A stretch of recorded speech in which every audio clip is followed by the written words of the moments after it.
అంతర్జాతీయ మహిళా దినోత్సవం రేపు జరుపుకుంటున్న సందర్భంగా ఈరోజు మనం ముందస్తుగా ఇక్కడ జరుపుకుంటున్నాం. మన మహిళా దినోత్సవం జరుపుకుంటూ మహిళలను అన్ని విధాలా కూడా ముందుగా వస్తూ ఆకాశంలో సగం అవకాశంలో సగం అన్న పరిస్థితికి వచ్చాం. ఇంకా ఒక చోట చూస్తే పురుషులు మనల్ని చూసి కూడా ఏమనుకోకండి అసూయపడుతున్నారు. ఎందుకంటే మహిళలకే చాలా చాలా అవకాశాలు ఇచ్చారు జగన్మోహన్ రెడ్డి గారు అనేసి. జగన్మోహన్ రెడ్డి గారు ఇచ్చిన మహిళల అవకాశాలు కానీ ఇవన్నీ చూసి మనం ఇంకా ఇంకా ముందుకు వెళ్ళాలి. మనకి ఇచ్చిన ఈ పదవుల ద్వారా మనం అందరం ముందుకు వెళ్ళాలి. ఎందుకంటే మనందరం ఇంట్లో ఉండేవాళ్ళం, ఇంట్లో నుంచి వచ్చి ఒక పార్టీ కోసం నమ్మిన సిద్ధాంతాల కోసం నాయకుడి కోసం మనం పనిచేయడానికి వచ్చాం. ఈ పని చేయడానికి వచ్చిన ఈ సందర్భంగా మరి ముఖ్యంగా నేను ఈ వేదిక ద్వారా ఒకటి చెప్పాలి. జగన్మోహన్ రెడ్డి గారు నాకు రాష్ట్ర మహిళా విభాగం తరఫున వైస్ ప్రెసిడెంట్గా ఇచ్చారు.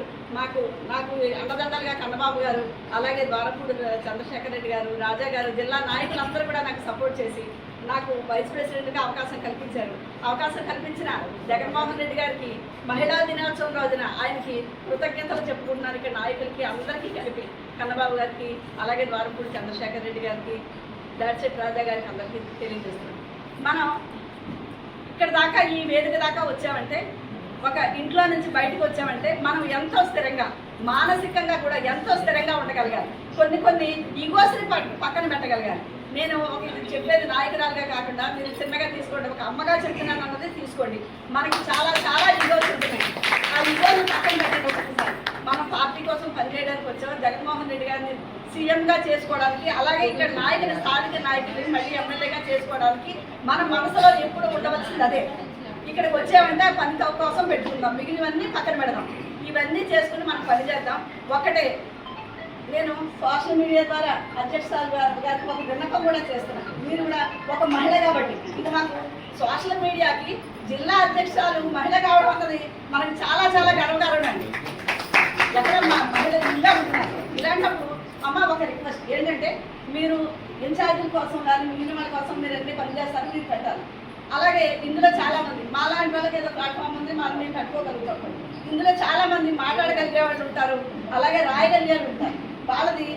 వాళ్ళు పెట్టుకోవడం రాకపోవచ్చు. మీరు కూడా సోషల్ మీడియా ద్వారా వీళ్ళందరినీ కూడా బయట పెడితే, అంటే వీళ్ళు ఎదుగుదల ఒకటే కాదండి, వీళ్ళందరూ మాట్లాడింది కూడా బయటకు వెళ్తే 10 మంది మాటలు కూడా బయటకు వెళ్తే అలా 100 మంది మాటలు బయటకు వెళ్తే జగన్మోహన్ రెడ్డి గారిని సపోర్ట్ చేసుకుంటూ మాట్లాడేది మాటలు బయటకు వెళితే, అలాగే మన స్థానికంగా ఉన్న ఇన్ఛార్జి గారిని సపోర్ట్ చేసుకుంటూ వెళ్ళిన మాటలు 10 మంది 100 మంది మాట్లాడి మీరు పెట్టగలిగితే అది 1000 మందికి 10,000 మందికి చేరుతాయి. అదొకటి మీరు గమనించాలని నేను కోరుకుంటున్నాను.